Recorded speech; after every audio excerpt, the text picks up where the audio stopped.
सभी class 12th वाले बच्चे जिस चैप्टर का बेसब्री से इंतजार कर रहे थे कि उसका वन शॉट कब आएगा, तो वो वन शॉट आज हम लेकर आए हैं।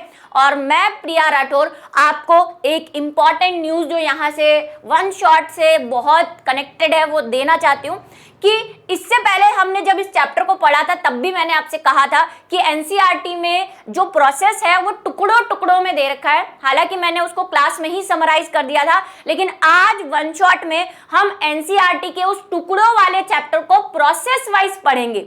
हमें एक्चुअली एनसीईआरटी ने क्या कर रखा है मैं आपको पहले वो समझाऊंगी ताकि आप इस वन शॉट को अच्छे से एंजॉय कर सके।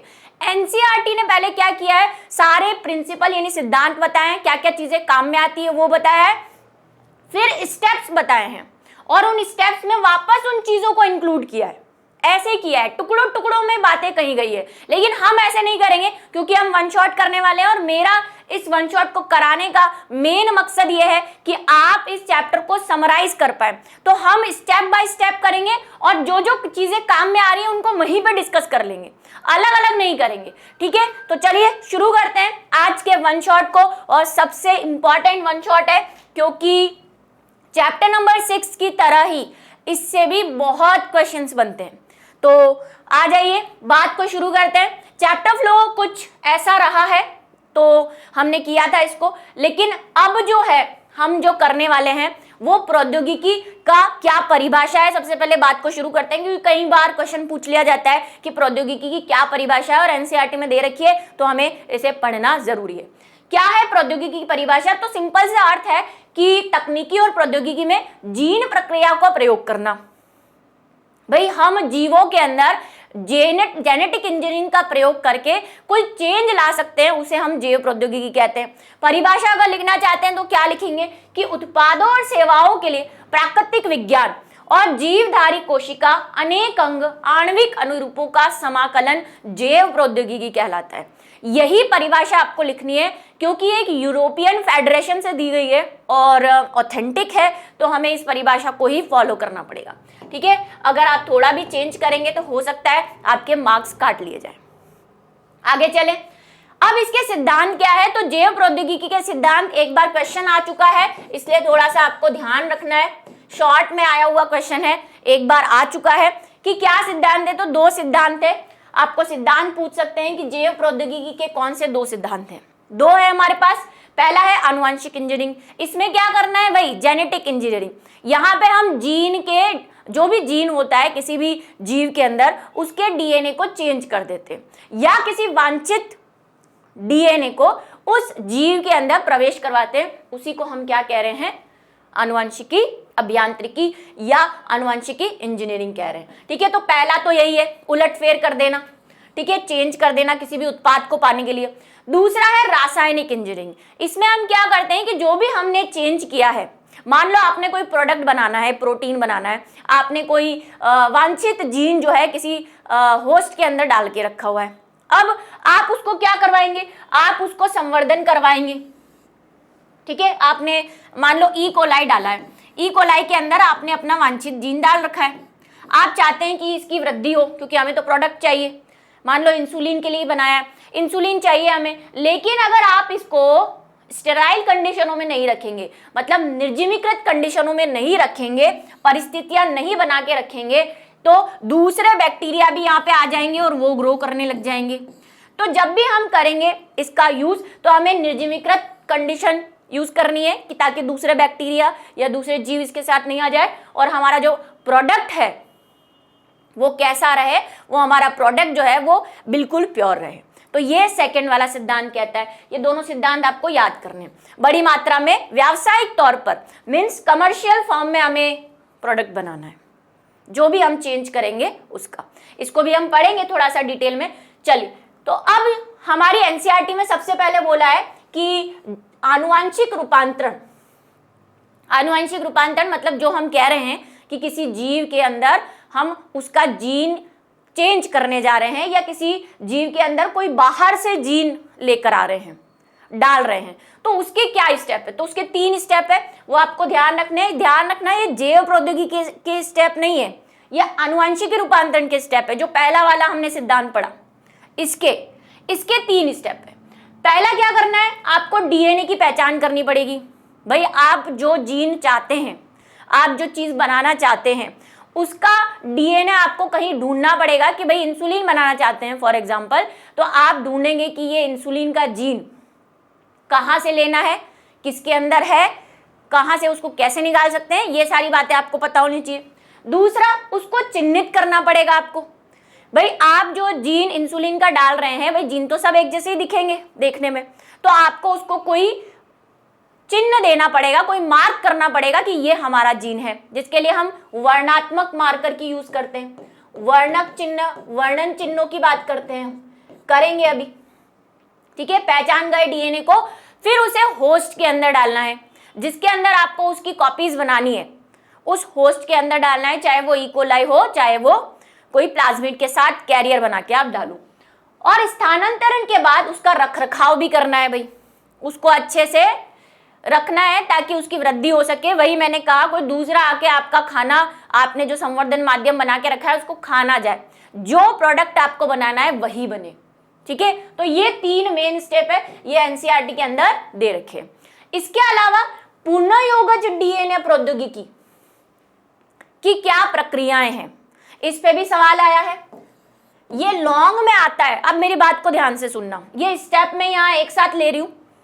एनसीईआरटी में ये स्टेप पीछे जाके दिए हुए हैं, क्योंकि पहले तो उसने सारी चीजों को डिस्कस किया, क्या क्या काम में आ रहा है, क्यों काम में आ रहा है सारा, फिर स्टेप बताया, और उन स्टेप के अंदर सेम चीज लिखी हुई है, ठीक है। हम क्या करेंगे, स्टेप वाइज ही चलेंगे, और जो जो काम में आ रहा है उसको डिटेल में डिस्कस कर लेंगे, ठीक है। समझ गए बात को। अब अगर ये लॉन्ग आंसर में आ जाता है तो ये तो भाई एक तरह का पूरा चैप्टर थोड़ी ना लिखोगे आप, क्योंकि ये तो पूरा चैप्टर है, पुनर्योगज डीएनए के चरण और प्रक्रियाएं तो पढ़ी ही हमने पूरे चैप्टर में। तो आपको ये स्टेप लिखने पड़ेंगे यहाँ पे, और उन स्टेप को शॉर्ट शॉर्ट में डिस्कस करना है, मेन मेन चीजें लिखनी है। ऐसे बीच बीच में पीसीआर दे दिया तो पीसीआर नहीं लिखना है पूरा, बीच में वर्णात्मक चिन्हों के 2 प्रकार दिए तो दोनों नहीं लिखने, आपको सिर्फ एग्जाम्पल देना है, ये हम यूज कर सकते हैं।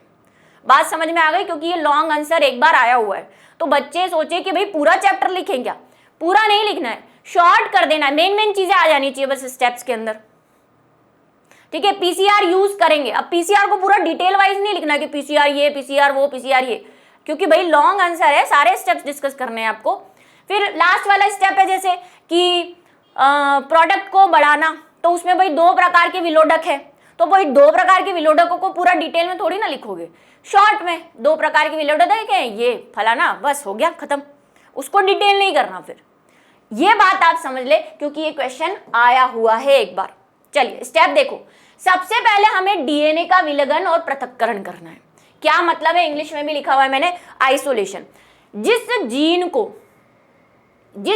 जिसको हम क्या कह रहे हैं, वांछित जीन, ये वांछित जीन शब्द बार बार आएगा, वांछित डीएनए, वांछित जीन, ये शब्द बार बार आने वाला है, इसी को वांछित डीएनए कह रहे हैं। जैसे मान लो आपको कोई चीज बनानी है, तो आपने उसका डीएनए सेलेक्ट कर लिया, कि मान लो आपको किसी बीमारी का प्रतिरोधी जीन मिल गया, तो आपने देखा कि भाई ये कोई एक्स नाम की जाति है, उसके अंदर ये डीएनए है, तो पहले आपको उस डीएनए को निकालना पड़ेगा वहां से, ठीक है। तो ये पहला स्टेप है, डीएनए को वहां से निकालना। देखो यहाँ डीएनए लिखा है, पूरा के पूरा डीएनए निकालोगे, अभी तो हमें नहीं पता है कि उसमें वो जीन कहाँ पे है, अभी तो हम पूरा के पूरा डीएनए निकालेंगे। तो डीएनए निकालना सबसे पहले, जिसको हम वांछित डीएनए भी कह सकते हैं, ठीक है। दूसरा स्टेप है एंडोन्यूक्लियस एंजाइम, जो रिस्ट्रिक्शन एंजाइम है जिसके बारे में हम पढ़ेंगे, उसकी सहायता से डीएनए के टुकड़े करना। अब डीएनए के टुकड़े क्यों, क्योंकि आपने जो डीएनए लिया है वो तो बहुत लंबा है, ठीक है। उसके अंदर आपका जो आपको जीन चाहिए, मान लो इससे ये प्रोटीन बन रहा है, तो आपको तो ये काटना पड़ेगा ना, यहाँ से पूरा डीएनए थोड़ी कॉपी करवाओगे आप, आपको ये वाली चीज यहाँ से काटनी है जो आपने डीएनए लिया है, तो उसके लिए रिस्ट्रिक्शन एंडोन्यूक्लियस एंजाइम यूज करेंगे। फिर जो हमारा वांछित डीएनए है, अब हमारा डीएनए आ गया है ए, ये है हमारा मेन डीएनए खंड, इसको क्या बोलेंगे, डीएनए खंड बोलेंगे। तो ये जो डीएनए खंड है, ये हमारा वांछित डीएनए खंड है, क्योंकि इसी को हमें कॉपी करवानी है, वेस्ट हमने निकाल दिया डीएनए में से, ठीक है। अब इस डीएनए को हमें अलग करना पड़ेगा, कैसे अलग करेंगे भाई? इतने लंबे से डीएनए में आपने टुकड़े तो कर दिए, लेकिन उन टुकड़ों में से आपको अपना डीएनए ढूंढना है कि ये कहाँ है, क्योंकि ये सब टुकड़े तो भाई एक साथ पड़े हुए हैं ऐसे। तो ये तीसरा स्टेप है, आप क्या करेंगे? अपने डीएनए खंड को ढूंढेंगे। समझ लेना ये स्टेप अभी से, क्योंकि आगे सब खिचड़ा बनने वाला है, ठीक है? तीसरा स्टेप हमें ये करना है। वैसे मैंने नंबर डाल दिए हैं सबके। उसके बाद है चौथा स्टेप, जो डीएनए आप अलग कर लोगे। आपने ए अलग कर लिया, ठीक है? अब ए को आपको क्या करना है? वेक्टर से जोड़ना है। आपको कॉपी बनानी है इसकी, तो प्रोडक्ट बनाना है आपको ज्यादा मात्रा में। तो आप क्या करेंगे? इसको किसी वेक्टर से जोड़ेंगे, जिसको हम वाहक भी कहते हैं। अब ये वाहक प्लाज्मिड वाज्मिड बहुत सारे हैं, जिसके बारे में हम नीचे डिस्कस करेंगे। तो वेक्टर से जोड़ना है आपको, ठीक है? उसके बाद आप क्या करोगे? पुनः योजित डीएनए। जब आप इसको वेक्टर से जोड़ दोगे, ये हमारा वेक्टर है, मान लो ये हमारा डीएनए ए, डीएनए खंड, और ये हमारा वेक्टर, ठीक। अब इसको क्या करना है? ये तो आपने प्लाज्मिड से जोड़ दिया, अब इसको होस्ट सेल के अंदर डालना है। स्टेप अभी से क्लियर कर लेना, यही इस चैप्टर का सबसे इंपॉर्टेंट पार्ट है जो मैं अभी समझा रही हूं। फिर हम इसको क्या करेंगे?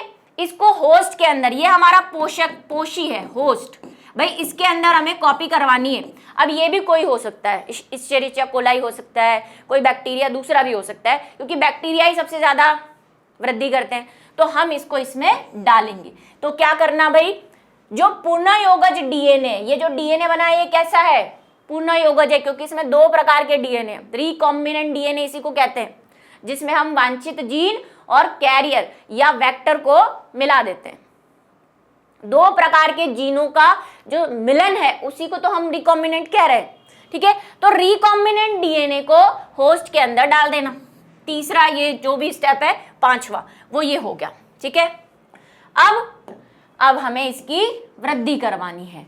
तो वृद्धि के लिए हम जो फाइनल स्टेप है, परपोषी कोशिका को माध्यम में व्यापक स्तर पर संवर्धन करवाएंगे। इसके लिए हम बायोरिएक्टर यूज करेंगे, जो सबसे लास्ट टॉपिक आएगा, ठीक है? और उसके बाद वांछित उत्पाद का निष्कर्षण करेंगे, जिसको हम डाउन स्ट्रीम के नाम से पढ़ने वाले हैं, अनुप्रवाह के नाम से,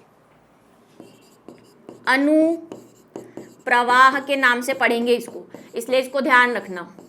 ये सारे स्टेप हम पढ़ने वाले हैं अब, ठीक है? तो सबसे पहला स्टेप ये कौन सा है? ये एक जगह लिख लेना। सबसे पहला स्टेप है हमें हमारे डीएनए को ढूंढना, कि हमें कौन सा डीएनए चाहिए। वो किस पे डिपेंड करेगा? हमारी इच्छा पे, कि हमें क्या बनाना है, कौन सा प्रोटीन बनाना है, इंसुलिन बनाना है, कोई प्रतिरोधी बनाना है, कोई दवाई बनानी है, इस पे डिपेंड करेगा। तो सबसे पहले हम क्या करने वाले हैं? ये देखो एनसीईआरटी में ये दिया हुआ है प्रोसेस जो मैंने आपको समझाया। ये डीएनए ढूंढा, इसमें से सबसे पहले आप क्या करोगे? इसके टुकड़े कर लिए, टुकड़े करके आपने इसको क्या किया भाई? वाहक के अंदर, वाहक लिया, वेक्टर, वेक्टर के अंदर अपना डीएनए जोड़ दिया। ये देखो ब्लू कलर का जोड़ दिया, ये पुनः योगित डीएनए बन गया। इसको परपोषी कोशिका में डाल दिया और परपोषी कोशिका की कॉपीज बना ली। यही मैंने आपको समझाया, यही स्टेप है, ठीक है? स्टेप पूछेगा आपको तो यही स्टेप है जैव प्रौद्योगिकी के। अब एक एक करके हम डिस्कस करते हैं। सबसे पहला स्टेप है, जिससे पहले आपको एक स्टोरी दे रखी है कि भाई पहला पुनः योगित डीएनए बना कब, यानी कि रिकॉम्बिनेंट डीएनए कहाँ बना। तो सबसे पहला रिकॉम्बिनेंट डीएनए जो है वो कहाँ बना है, उसके बारे में हम थोड़ा सा जान लेते हैं कि इसका क्यों बन पाया। ये क्वेश्चन आया हुआ है एक बार कि पहला कृत्रिम डीएनए बनने में सबसे इंपॉर्टेंट चीज क्या थी? तो वो थी आणविक कैची, यानी कि रिस्ट्रिक्शन एंडोन्यूक्लियस। इसके दोनों नाम याद करने हैं आपको। इसको मॉलिक्यूलर सीजर भी कहते हैं, इसको आणविक कैची भी कहते हैं, इसको एक और नाम कहते हैं प्रतिबंधित एंजाइम, ये भी कहते हैं इसको। तो ये तीनों चारों नाम रिस्ट्रिक्शन एंडोन्यूक्लियस के ही हैं, ठीक है? इसकी मदद से ऐसा हो पाया। क्या हुआ? जो दो वैज्ञानिक थे, इनके नाम याद रखने हैं आपको मेन। ये देखो शॉर्ट नोट कैसे, मैंने आपसे कहा जहां मैं गोले करती हूं वो शॉर्ट नोट है। स्टैनले कॉने और रॉबर्ट हुन ने सबसे पहले क्या बनाया है भाई? एंटीबायोटिक जो था वो जोड़ने का विचार किया। इन्होंने एक बैक्टीरिया था साल्मोनेला टाइफिन्यूरेन, ठीक है, उस पे ये प्रयोग किया था। और 1972 में रिस्ट्रिक्शन एंडोन्यूक्लियस के एंजाइम की मदद से उन्होंने सबसे पहला पुनः योजित डीएनए बनाया। क्या किया उन्होंने, वो क्या कर रहे थे, एक बैक्टीरिया पे काम कर रहे थे। ये बैक्टीरिया था, ठीक है, इसका नाम था साल्मोनेला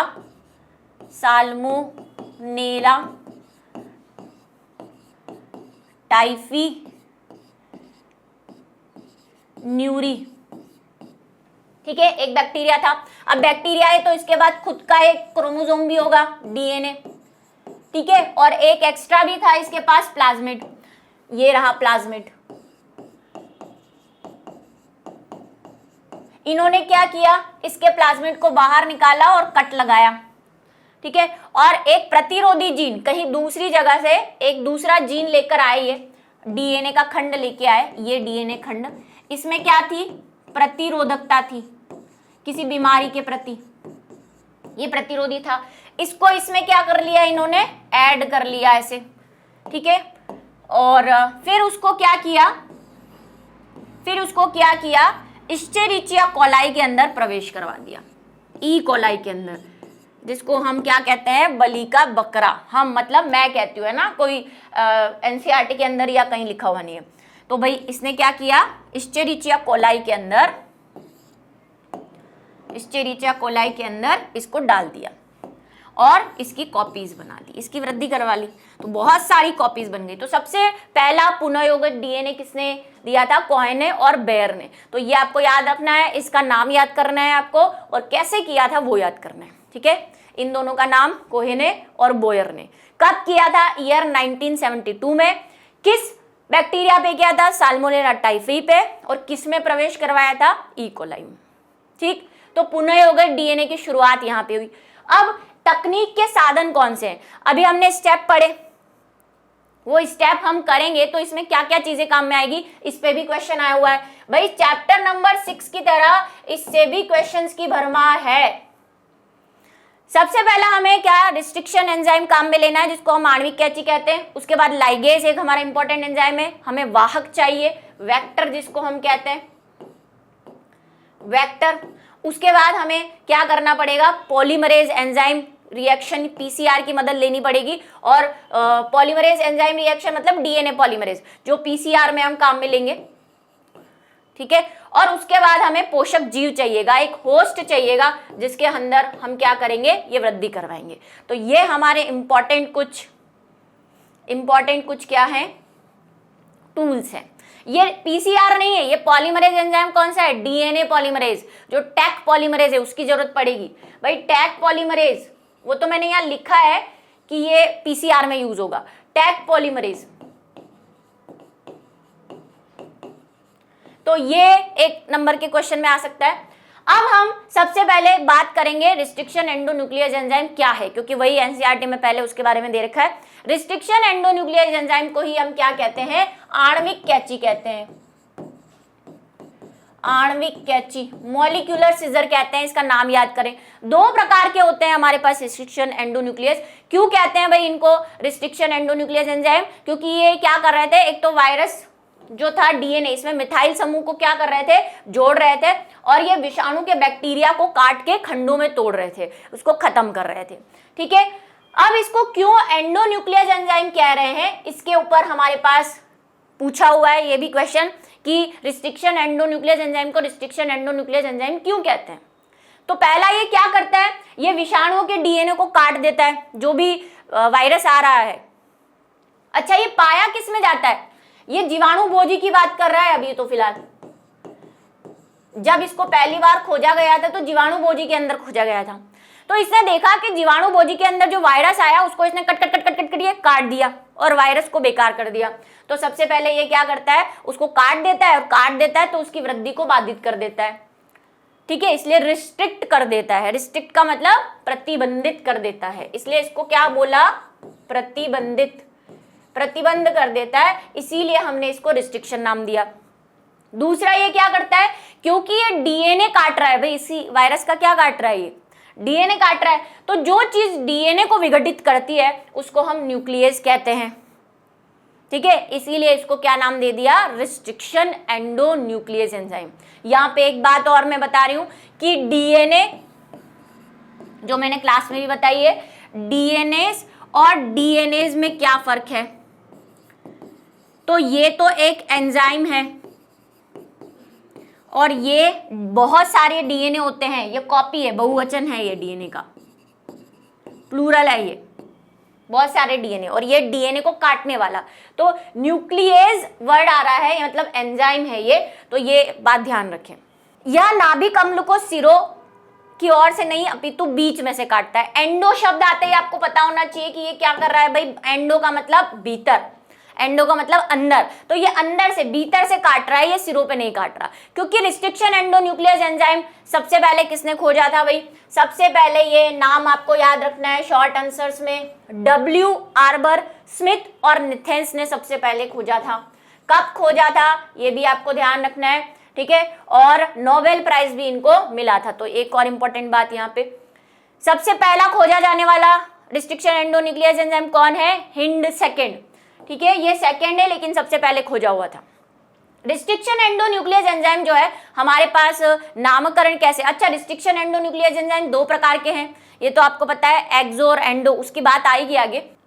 पहले इनका नामकरण कैसे करेंगे, तो नामकरण का सीधा सा मेथड है, सबसे पहला अक्षर, सबसे पहला शब्द जो आपको लेना है वो किसका लेना है, उसके जीनस का लेना है। जीनस जो भी, जिसमें भी आपने रिस्ट्रिक्शन एंडोन्यूक्लियस एंजाइम खोजा है उसका जीनस का सबसे पहला लेटर आपको लेना है और वो कैपिटल में लिखना है। उसके बाद दूसरा और तीसरा शब्द क्या होगा, उसका जो प्रोकेंद्रिक कोशिका का प्रभेद है, विभेद जिसको हम कहते हैं भाई, जाति या विभेद, स्ट्रेंड जो है उसका, उसके बारे में आपको करना है। जैसे एग्जांपल ले लेते हैं हम ई कोलाई, तो ई कोलाई R1 कैसे नाम रखा, तो क्योंकि ये सबसे पहले ई कोलाई में खोजा गया था तो इसका ई का कैपिटल ई ले लिया। जाति जो है कोलाई का, दो शब्द लेने हैं आपको, दो लेटर लेने हैं, को, तो आपने को लिख दिया, ठीक है। और उसके बाद आपको क्या कराना है, अगर इसका कोई विभेद है, अगर इसका कोई विभेद है तो आपको क्या करना है, जैसे यहाँ पे ई कोलाई का कौन सा विभेद था, आर विभेद था, तो आर लिखना है आपको।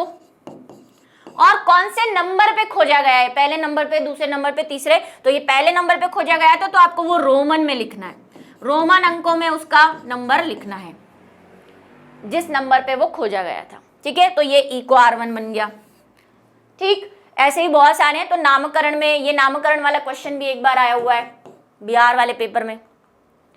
नेक्स्ट है, दो प्रकार के हैं हमारे पास, एक्सो और एंडोन्यूक्लियस एंजाइम। एक्सो क्या करते हैं, सिरों पर काटते हैं, जबकि एंडो क्या करते हैं, बीच में से काटते हैं। ये क्या करते हैं, भीतर के विशिष्ट स्थलों पर काटते हैं। और दूसरी विशेषता क्या है, ये पैलेंड्रोनिक सीक्वेंस काटते हैं। पैलेंड्रोनिक, ये भी क्वेश्चन आया हुआ है, रिस्ट्रिक्शन एंडोन्यूक्लियस एंजाइम जिन विशिष्ट स्थलों को काटते हैं उन्हें क्या कहते हैं, उन्हें पैलेंड्रोनिक सीक्वेंस कहते हैं। ये किसी को भी नहीं काट लेते, ये हमेशा पैलेंड्रोनिक सीक्वेंस को काटते हैं एंडो वाले। क्या होता है पैलेंड्रोनिक, जिसको हम रीड करना चाहें, जब एक दिशा में रीड करें तो रीडिंग जो है वो कैसी आनी चाहिए, सेम आनी चाहिए। जैसे ई कोलाई का ही मैं एग्जांपल दे देती हूँ, जैसे कोई भी एग्जांपल है, जैसे ACGCA, तो अब आप इसको पढ़ो, इधर से पढ़ोगे तो भी कैसे पढ़ोगे, ACGCA, उधर से पढ़ोगे तो भी कैसे पढ़ोगे, ACGCA।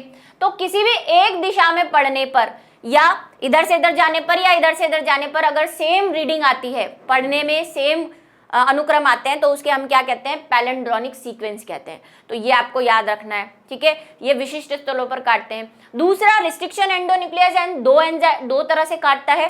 पहला क्या करता है, एक तो काटता है ब्लंट एंड।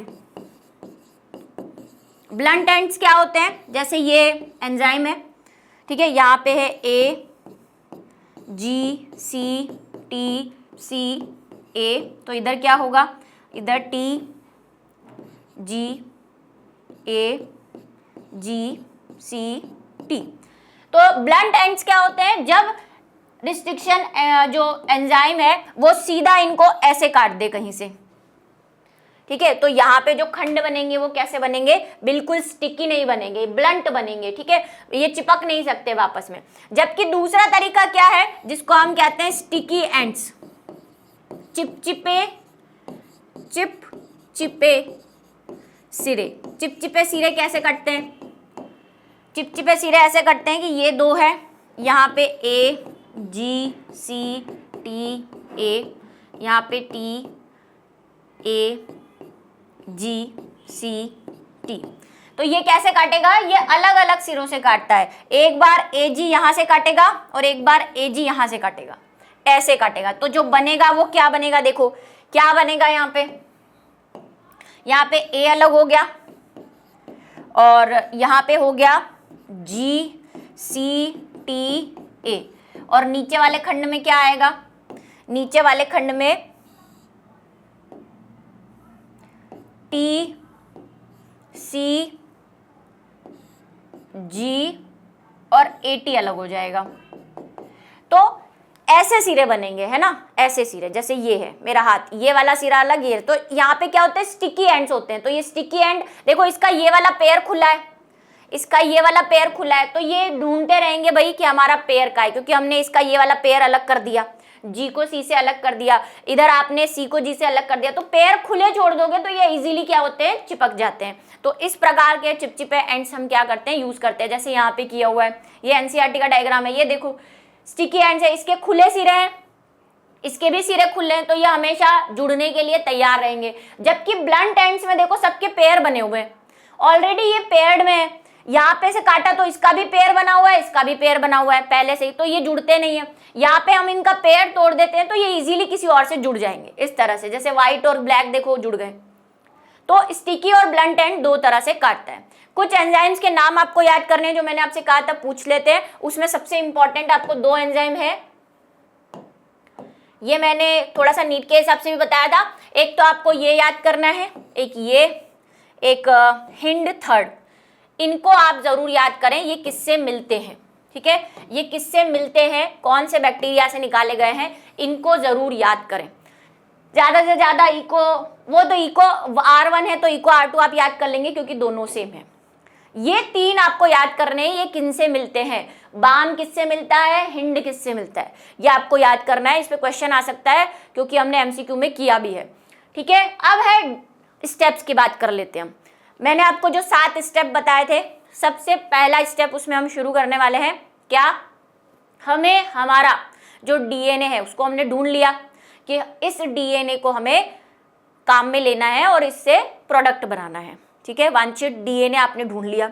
अब वांछित डीएनए को वो जिस सेल के अंदर है, जिस कोशिका के अंदर है, जिस बैक्टीरिया के अंदर है, कहीं भी हो सकता है, वो प्लांट में भी हो सकता है, बैक्टीरिया में भी हो सकता है, एनिमल में भी हो सकता है। तो आप क्या करोगे, वहां से उस डीएनए को अलग करना है। तो डीएनए का पृथक्करण पहला स्टेप है। क्या करोगे डीएनए के पृथक्करण में, सबसे पहले डीएनए का पृथक्करण में हमें जो भी सेल है, ये सेल है मान लो, ये सेल है, ठीक है, इसमें हमारा डीएनए घूम रहा है, ये इसका पूरा डीएनए है और ये हमारा डीएनए ए है जो हमें चाहिए। तो सबसे पहले इस सेल को गलाना पड़ेगा। तो गलाने के लिए हमें क्या करना पड़ेगा, सेल की कोशिका भित्ति को पृथक करना पड़ेगा, कोशिका भित्ति को हटाना पड़ेगा, ठीक है। ये स्टेप एनसीईआरटी में पीछे जाके फिर से दे रखे हैं, लेकिन मैंने कहा हम इसको समराइज करेंगे। मैं आपको पूरा समराइज करवा रही हूँ चैप्टर, कि चैप्टर है क्या आखिर। तो पहले में हमें क्या करना है, तो अगर आप कोई बैक्टीरिया सेल से अलग करना चाहते हैं, मान लो ये सेल है जिसमें हमारा डीएनए पड़ा हुआ है, ये कोई बैक्टीरिया है, तो इसकी कोशिका भित्ति के लिए आपको लाइसोजाइम यूज करना पड़ेगा, लाइसोजाइम यूज करेंगे। अगर आपकी सेल कवक है, अगर ये वाली सेल जिसमें आपका डीएनए पड़ा है ये कवक है, तो आप क्या यूज करेंगे, आप इसमें यूज करेंगे काइनेज, ठीक है। क्या यूज करेंगे आप, काइनेज यूज करेंगे। अगर आपकी सेल प्लांट सेल है जिससे आप डीएनए निकालना चाहते हैं, तो आप क्या यूज करेंगे, सेल्यूलेज, सेल्यूलेज, क्योंकि प्लांट सेल सेल्यूलोज की बनी होती है, या पैक्टीन, पैक्टीनेज यूज करेंगे, ठीक है, ये सारी बातें आपको ध्यान में रखनी है। और एनिमल वाला तो हो ही जाएगा क्योंकि एनिमल में भी सेम सी चीज है, तो ये चीज आपको ध्यान रखनी है। अब आपने क्या कर लिया, डीएनए को पृथक कर लिया, डीएनए को पृथक करा, लेकिन डीएनए अभी पृथक नहीं हुआ है। दूसरा स्टेप इसी में दूसरा स्टेप क्या है, ये तो आपने अभी क्या करी है, सेल वॉल हटाई है। अब यहाँ पे डीएनए ही थोड़ी ना है, डीएनए के साथ यहाँ पे आरएनए भी है ना, कोशिका अंगक भी है, बहुत सारी चीजें। तो आप क्या करोगे, कुछ एंजाइम्स इसमें डालोगे। हमारा मेन डीएनए अलग करना है, डीएनए को अलग करेंगे, पृथक करेंगे। कैसे करेंगे, हम क्या करेंगे, इसमें प्रोटीएज, आरएनएज, ठीक है, और लाइपेज एंजाइम डालेंगे। क्यों डालेंगे, क्योंकि हमें डीएनए को अलग करना है, बाकी सबको गलाना है, बाकी सबको डाइजेस्ट कर देंगे। तो क्या होगा, हमारा जो डीएनए है वो तो अलग हो जाएगा, डीएनए ऐसा कैसा रहेगा। अच्छा, इसमें डीएनए मत डाल देना, डीएनए नहीं डालना है, डीएनए डालोगे तो हमारा डीएनए भी डाइजेस्ट हो जाएगा। ये हमारा डीएनए और बाकी कचरा पड़ा हुआ है, क्योंकि हमने क्या किया, सबको गला दिया, ये कचरा पड़ा हुआ है। अब इस कचरे में से आपको आपका डीएनए अलग अभी भी करना है भाई, ये कचरे में डीएनए फंसा हुआ है ना। आपने डीएनए को तो अलग ऐसे तो कर लिया कि हमारा डीएनए बच गया, बाकी सब कचरा है। इस कचरे में से डीएनए को कैसे अलग करोगे, तो अब इस कचरे में से डीएनए को अलग करने के लिए आपको जेल इलेक्ट्रोपोरेसिस यूज करना पड़ेगा। तो सेकेंड स्टेप क्या है, आपका डीएनए खंड अलग करना है आपको। ये डीएनए खंड अब अलग करने की बारी आई है।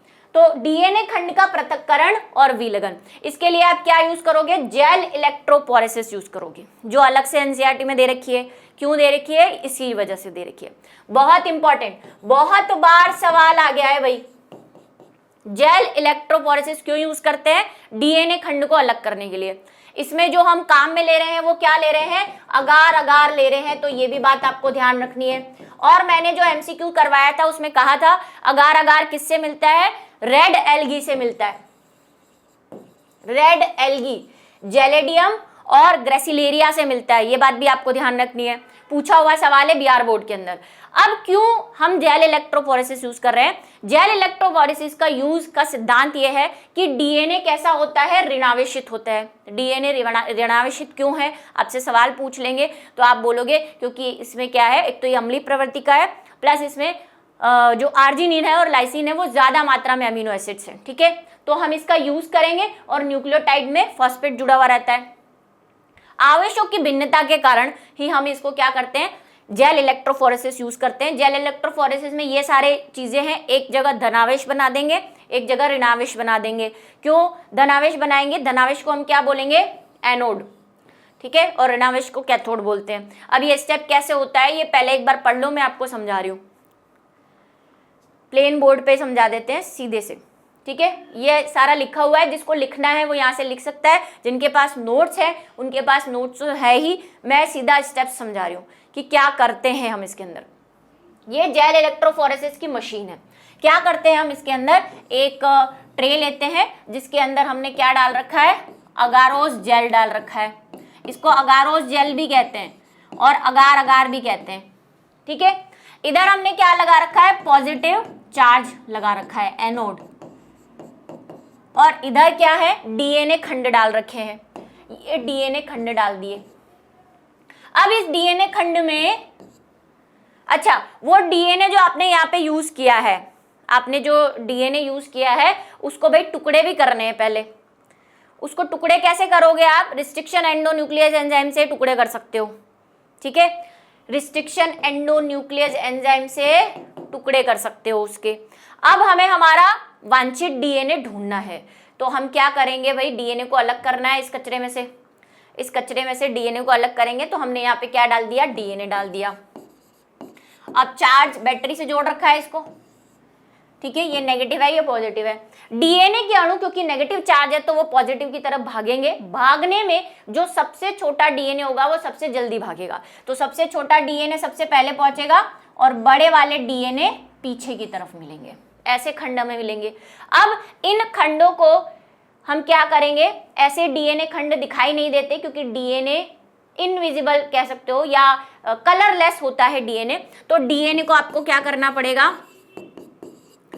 डीएनए को आपको अगारोस जेल के अंदर पहले क्या करना पड़ेगा, अभिरंजित करना पड़ेगा, स्टेनिंग करनी पड़ेगी, अभिरंजित करेंगे,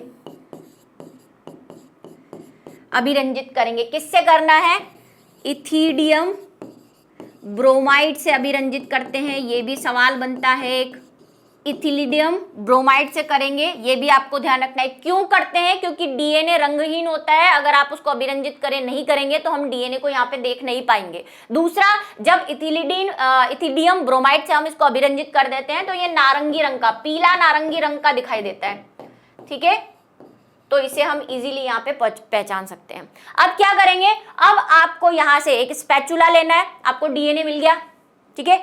आप डीएनए, क्योंकि ये सॉलिड जेली जैसा है, इस पे आप क्या करेंगे, एक स्पैचुला की हेल्प से अपने डीएनए के टुकड़ों को ऐसे निकाल लेंगे यहाँ से। अब उसके साथ अगारोस जेल भी आएगा, इसको क्या कहते हैं, शालन, इसको क्या कहते हैं, शालन विधि। डीएनए खंड, डीएनए को अगारोस जेल से निकालना क्या कहलाता है, शालन, एल्यूजन, ठीक है। तो आप क्या करोगे, डीएनए को अभिरंजित कर लोगे, नारंगी रंग के चमकीले बैंड दिखाई दे रहे हैं, किससे अभिरंजित किया, इथिडियम ब्रोमाइड से अभिरंजित किया। अब हमें क्या करना है, ये डीएनए हमने निकाल लिया, लेकिन इस डीएनए में अगारोस जेल भी है, तो डीएनए में जब अगारोस जेल है तो अभी उसको क्या करना है, उसको हमें बाहर निकालना है, हमारा पर्सनल डीएनए चाहिए हमें। एक जगह क्वेश्चन ये भी आया हुआ है, शालन क्या है, तो शालन क्या है बच्चों, अगारोस जेल से, अगारोस जेल से स्पैचुला, स्पैचुला की मदद से डीएनए खंडों को निकालना, ठीक है, ये बात ध्यान रखें, हो सकता है एक में पूछ ले, खंडों को निकालना। डीएनए खंड निकल गए, लेकिन डीएनए के साथ अगारोस जेल भी मौजूद है। अब क्या करेंगे, हम अगारोस जेल को और उस डीएनए खंडों को एक टेस्ट ट्यूब में ले लेंगे, और टेस्ट ट्यूब में, ये प्रैक्टिकल भी किया है हमने, है ना, याद आ रहा है आपको, इसको मैंने आपको, आपके बोर्ड में ये प्रैक्टिकल है भी और मैंने इसे कराया है, आप देख सकते हैं, डीएनए पृथक्करण के नाम से, लर्न एंड शेयर पे, डीएनए पृथक्करण के नाम से मैंने प्याज में से डीएनए अलग करने की विधि बताई थी, ठीक है, प्रैक्टिकल डला हुआ है, तो ऐप पर भी डला हुआ है जो बच्चे हैं। तो भाई ये डीएनए अगारोस जेल ले लिया, इसमें हम क्या डालेंगे, चिल्ड इथेनॉल डालेंगे, चिल्ड एथेनॉल डालना है आपको। ये भी क्वेश्चन बना हुआ है कि आप स्पूलिंग के लिए या डीएनए को अलग करने के लिए क्या डालते हैं, चिल्ड एथेनॉल, एमसीक्यू किया हुआ है हमने एक ये, ठीक है, तो चिल्ड एथेनॉल डाला जाता है। अब चिल्ड एथेनॉल डालते हैं तो क्या होता है, जो डीएनए के टुकड़े हैं वो नीचे बैठ जाते हैं, अवक्षेपित हो जाते हैं, प्रेसिपिटेट हो जाते हैं,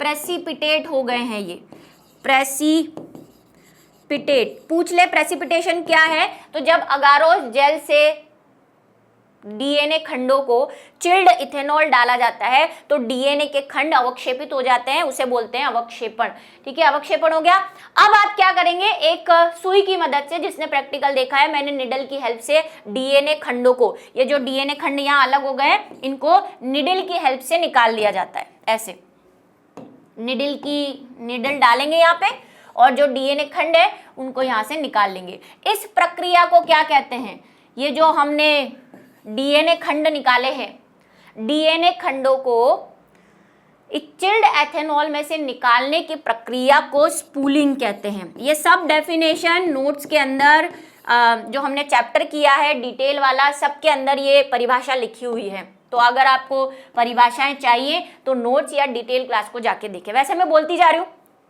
स्पूलिंग कहलाता है, इस पे भी क्वेश्चन आया हुआ है, सब पे भरमार है भाई क्वेश्चन की, छोटे छोटे। अब देखो पीसीआर बीच में टपक पड़ी, अब ये क्यों टपकी, ये राज सुनो।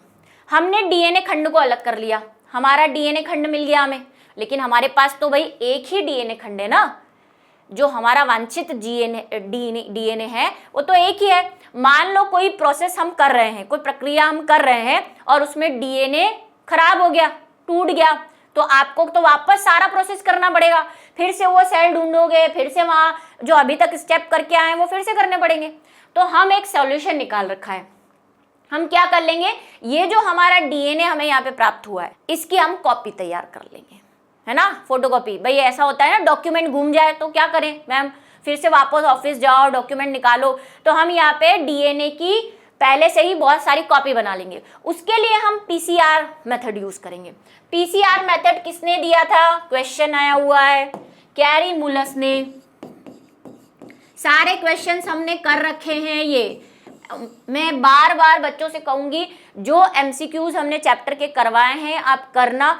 जो बच्चा सारे एमसीक्यूज और इंपॉर्टेंट क्वेश्चन करेगा, मेरी गारंटी है उसको पेपर में 90% क्वेश्चंस मिलेंगे, क्योंकि मॉडल पेपर से मैंने ये ऑब्जर्व कर लिया है कि बहुत सारे क्वेश्चन जो मैंने करवाए हैं वो या तो पहले आ गए हैं या आने वाले हैं और मॉडल पेपर में आ रहे हैं। ठीक है, कैरी मुलस ने की है। ठीक है, किसने की है इसकी खोज, कैरी मुलस ने। याद रखना, इस पे भी क्वेश्चन आया हुआ है, इस पे। अब पीसीआर में करते हैं क्या है, पीसीआर के 3 चरण हैं, ये भी आपको याद होनी चाहिए। सबसे पहला हमें क्या करना होता है, विकृतीकरण करना है। विकृतीकरण इंग्लिश में इसको क्या बोलते हैं, यहाँ लिखा हुआ है डीनेचराइजेशन। जो इंग्लिश वाले हैं वो यहाँ से देख ले। दूसरा हमें क्या करनी है, एनिलीन करनी है, एनीलिंग करनी है। और तीसरा हमें क्या करना है, दीर्घीकरण करना है। दीर्घीकरण करना है क्या ये तीनों समझो। सबसे पहले क्योंकि डीएनए है तो डीएनए को सबसे पहले क्या किया जाता है, हाई टेम्परेचर दिया जाता है। हाई टेम्परेचर में सब बुक्स अलग अलग लिखती है, लेकिन अगर हम एक रेंज मान के चले तो हम 92 डिग्री सेंटीग्रेड से 95 डिग्री सेंटीग्रेड तक मानते हैं। इस पे भी क्वेश्चन है कितने डिग्री सेंटीग्रेड दिया जाता है। उसके बाद डीएनए अलग हो जाता है, डीएनए के दोनों सेगमेंट अलग हो गए। हम क्या करेंगे, अब इसमें 55 डिग्री के आसपास इसको गर्म करेंगे। विकृतीकरण मतलब डीएनए के खंडों का अलग होना। ठीक है, उसके बाद हम एनिलिंग प्रोसेस करेंगे। एनिलिंग प्रोसेस के अंदर हम इसको क्या करेंगे, इसमें टैक पॉलीमरेज डालेंगे। टैक पॉलीमरेज क्या है, स्टार्टिंग में बताया था। टैक पॉलीमरेज किससे प्राप्त होता है, थर्मस इक्वेटिकस। शॉर्ट नोट्स बनाते चलो साथ साथ। थर्मस इक्वेटिकस से प्राप्त होता है। टैक पॉलीमरेज डालेंगे सेकेंड स्टेप में, जो 72 डिग्री या कई बुक 72 लिखती है, इसमें 55 लिखा हुआ है। उसके बाद हम क्या करेंगे, जैसे डीएनए पॉलीमरेज डालेंगे तो डीएनए पॉलीमरेज न्यूक्लियोटाइडों को ढूंढ के लाएगा और यहाँ पे दोनों टेम्पलेट में न्यूक्लियोटाइड को जोड़ता जाएगा। तो हमारे पास डीएनए की 4 कॉपी हो जाएगी। पहले एक ही थी, 2 थे स्ट्रैंड, अब 4 हो गए। तो डीएनए का दीर्घीकरण हो जाएगा, जिसको एक्सटेंशन कहते हैं। डीएनए की कॉपीज बन जाएगी। पीसीआर मेथड कहीं 1 मिनट के अंदर करोड़ों कॉपीज बना लेती है। ठीक है, करोड़ों कॉपीज। तो हमारे पास अब डीएनए की बहुत सारी कॉपी हो गई। तो अगर हमारा प्रैक्टिकल फेल भी हो जाए, हमारा एक्सपेरिमेंट जो हम कर रहे हैं वो फेल भी हो जाए, तो हमारे पास बहुत सारे डीएनए हैं। इसीलिए पीसीआर मेथड यूज किया जाता है। पीसीआर मेथड के लाभ क्या है, इस पे भी क्वेश्चन आया हुआ है। सबसे पहला, बहुत सी प्रतियां तैयार हो जाती है इसमें। ठीक है, दूसरा, डीएनए की बहुरूपता के अध्ययन में भी ये हेल्प करता है। फॉरेंसिक साइंस में भी ये मदद करता है, क्योंकि आप इससे डीएनए की कॉपी बना लेते हो। तो अगर आपको कहीं पे भी छोटा सा बाल मिला है, छोटा सा डीएनए मिला है, तो आपके पास डीएनए की बहुत सारी कॉपी आ जाती है। डीएनए फिंगरप्रिंटिंग में भी ये हेल्पफुल है। तो ये आपको उपाय, इसके लाभ याद होने चाहिए। खाली बायोटेक्नोलॉजी में ही यूज नहीं है इसका, और भी जगहों पे यूज है। ठीक है, अब है डीएनए को क्लोनिंग वाहक से जोड़ना।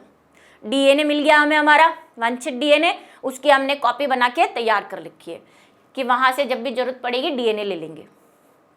अब हमारे डीएनए को, तीसरा स्टेप, अब हमारे डीएनए को हमें किसी वेक्टर से जोड़ना है। क्यों जोड़ना है वेक्टर से, ताकि इस वेक्टर को हम होस्ट के अंदर डाल सके और होस्ट के अंदर बहुत सारे हमारे प्रोडक्ट को बना सके। तो सबसे पहले हमें इसे वाहक से जोड़ना है, यानी कि वेक्टर से जोड़ना है।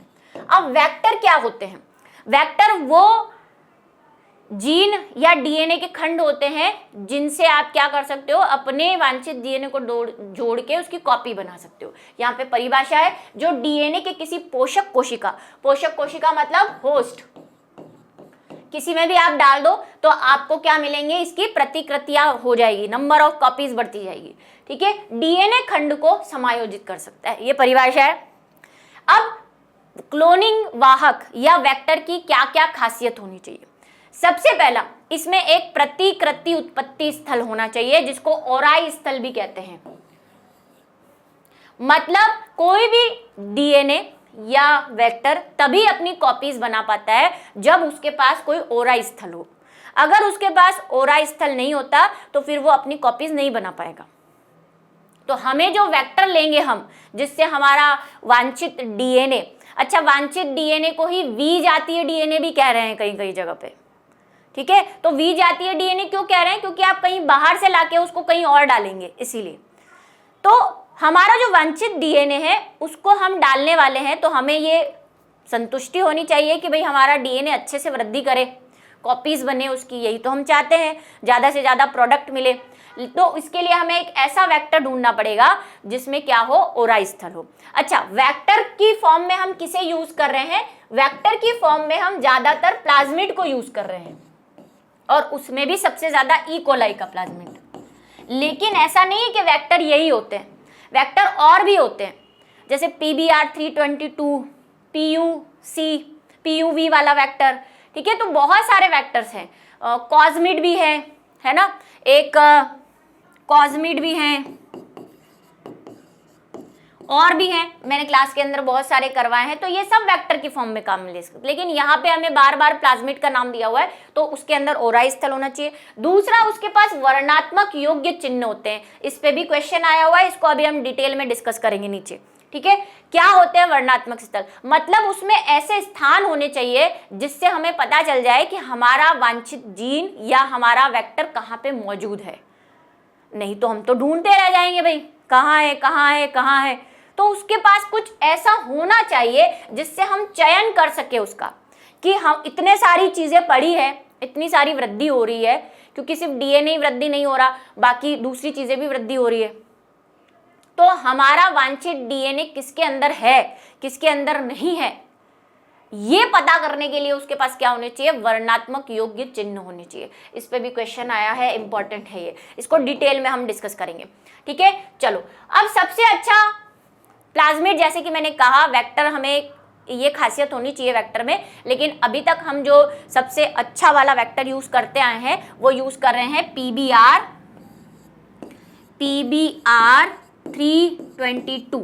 इसका आपको पूरा नाम याद होना चाहिए। क्या नाम है इसका? प्लाज्मिड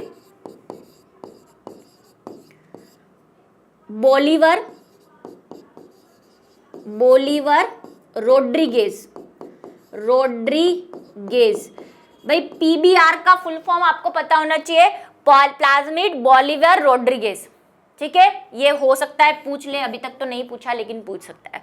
और क्या खासियत है इसकी? तो ये आपको डायग्राम, एक बार ये क्वेश्चन आया है, प्लाज्मिड का चित्र बनाओ, प्लाज्मिड PBR322 का नामांकित चित्र बनाओ, ये आ चुका है।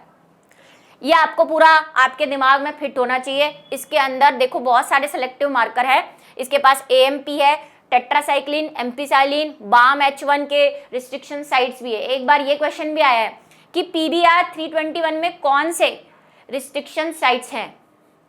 ये रहे रिस्ट्रिक्शन साइट, बाम H1 है, ये SAL1, PVU, PV1, PST1, ये सब रिस्ट्रिक्शन साइट्स है इसकी। यहाँ से आप इसको काट सकते हो, ठीक है। जो दूसरे बैक्टीरिया हैं उनके भी रिस्ट्रिक्शन साइट इस पे मौजूद है, इसीलिए इतना इंपॉर्टेंट है, ठीक। तो ई कोलाई के बारे में हमें पढ़ना है कि भाई ई कोलाई सबसे अच्छा वेक्टर अभी तक जितने भी काम में लिए हैं, और इसमें वर्णात्मक योग्य चिन्ह भी होते हैं। साथ में इसके पास एंटीबायोटिक जैसे एम्पिसिलिन, ये रहा एम्पिसिलिन, टेट्रासाइक्लिन, कैनामाइसिन जैसे वर्णात्मक चिन्ह भी मौजूद है। ये क्वेश्चन कैसे बनेगा? इस्चेरिचिया कोलाई को ही प्लाज्मिड या वेक्टर के रूप में क्यों काम में लेते हैं, या सबसे अच्छे प्रकार का प्लाज्मिड या वेक्टर कौन सा है, कुछ विशेषता बताओ। तो आपको बताना पड़ेगा कि अच्छा वेक्टर तो वो होता है जिसमें ये दोनों है, और हमें सबसे अच्छा वेक्टर कौन सा मिला हुआ है? ई कोलाई मिला हुआ है, क्योंकि उसके अंदर भाई इतनी सारी खासियत है, ठीक है। चले आगे चले। अब PBR322, PBR, ये क्वेश्चन कर सकते हैं, 2 वेक्टर के नाम बताओ या 2 प्लाज्मिड के नाम बताओ, तो ये 2 नाम आपको याद रखने। नेक्स्ट की तरफ, इसमें भाई यही एंटीबायोटिक्स के प्रति प्रतिरोधक क्षमता पाई जाती है, जो यहाँ पे आपको डायग्राम में दिख रही है। अब हमें क्या करना है? हमारा डीएनए मिल गया। हमने इसको प्लाज्मिड में भी डाल दिया, प्लाज्मिड के साथ ऐड कर दिया। क्या सिचुएशन आ गई है अब हमारे पास? हमारा ये वांछित A था, इसको हमने हमारे प्लाज्मिड के साथ जोड़ दिया, यानी कि अब हमारे पास क्या रेडी हो गया है? अब हमारे पास क्या रेडी हो गया है? पूर्ण योगज डीएनए, पूर्ण योगज डीएनए तैयार हो गया है भाई हमारे पास। ये वेक्टर है हमारा और ये हमारा डीएनए जिसको हमें कॉपी करना है। अब हमें इसे होस्ट सेल के अंदर डालना है। होस्ट सेल क्या है? जिसके अंदर हम हमारा ये पूर्ण योगज डीएनए डालेंगे और उसकी ग्रोथ करवाएंगे संवर्धन माध्यम में, ताकि ज़्यादा से ज़्यादा हमारा प्रोडक्ट मिले। तो होस्ट सेल में डीएनए को डालने के कौन से तरीके हैं? ये भी एनसीईआरटी में अलग से दे रखे हैं, कहानी ही अलग चल रही है, हम इसको साथ में पढ़ेंगे, ठीक है। यही तो बताना है कि चैप्टर के अंदर है क्या आखिर। अब डीएनए को परपोषी कोशिका में प्रवेश कराने के कौन से तरीके हैं? तो भाई पहला हम बात कर रहे हैं सूक्ष्म, ये इस पे भी क्वेश्चन है और ये वाला भी क्वेश्चन आया हुआ है हाल ही के मॉडल पेपर में, ठीक है। सूक्ष्म अंतक्षेपण, माइक्रो इंजेक्शन, इसमें क्या करते हैं? ये जो हमारा पूर्ण योगज डीएनए है इसको इंजेक्शन में भर देते हैं। ये इंजेक्शन वैसा नहीं है जैसा हम लगाते हैं, ये बहुत छोटा इंजेक्शन है और इसकी निडल भी बहुत तीखी है। इसमें हमने हमारा क्या डाल दिया? पूर्ण योगज डीएनए डाल दिया, ठीक है।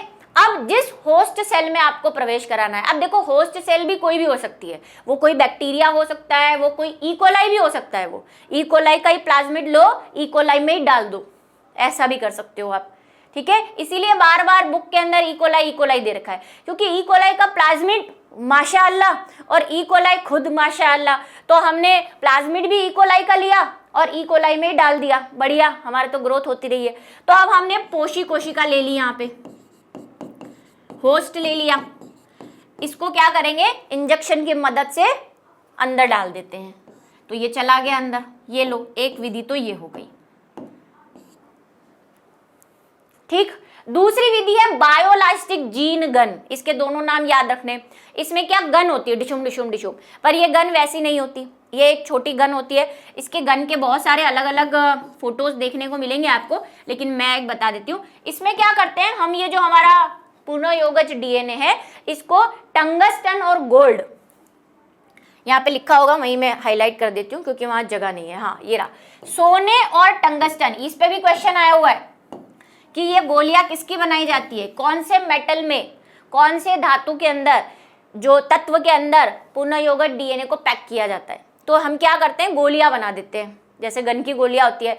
इन गोलियों में ये धातु कौन सा हो सकता है? सोना या टंगस्टन यूज करना है आपको, ठीक है। उसके अंदर हमारा डाल देंगे वांछित पूर्ण योगज डीएनए, फिर गन की तरह इसको फायर करेंगे और सामने कौन रख देंगे? हमारी होस्ट कोशिका। तो ये गन की तरह, गन कैसे जाती है? आदमी को आर पार छेद कर देती है।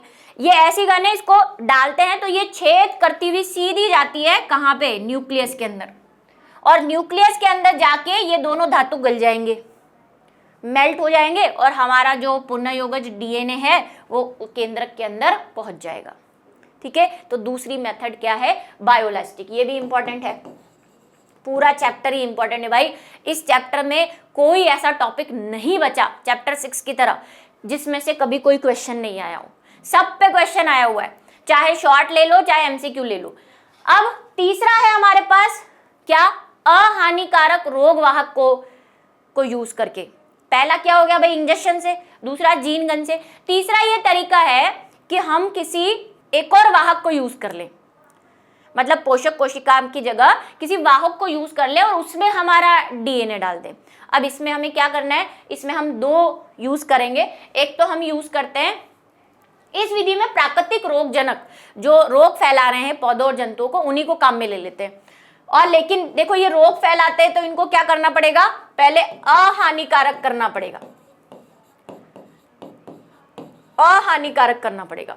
अब इसमें दो सिचुएशन है, देखो इस पे भी क्वेश्चन आया है, हमने एमसीक्यू के अंदर किया भी है कि कौन कौन से हैं। तो अगर पौधे के लिए आप यूज करना चाहते हो, पौधे के लिए अगर आप कोई वाहक यूज करना चाहते हो तो वो क्या करोगे? एग्रोबैक्टीरियम ट्यूमिफिकेंस, मैं शॉर्ट में लिख रही हूं, एग्रोबैक्टीरियम ट्यूमिफिकेंस, क्योंकि पूरा यहाँ लिखा हुआ है, जिसको हम क्या कहते हैं, टीआई प्लाज्मिड। इसमें क्या किया जाता है, इसमें हम किसी वाहक की मदद ही नहीं लेते, हम किसी वाहक की मदद नहीं ले रहे, सीधा इसको जोड़ के इसी को पौधे में डाल देते हैं। जैसे हमने तंबाकू के लिए इसको यूज किया हुआ है, तंबाकू में ये ट्यूमर फैलाता था, क्या करता था ये, तंबाकू के अंदर ट्यूमर, तंबाकू में ट्यूमर फैला रहा था, तो हमने इसी का यूज करके इसका हानिकारक जीन निकाल दिया जो ट्यूमर फैला रहा था, और फिर इसको वाहक की तरह काम में ले लिया। ऐसे ही जंतुओं में किसको काम में लेते हैं, एनिमल्स के अंदर, ये सवाल आया हुआ है मेरे बच्चों, रेट्रोवायरस को यूज करते हैं।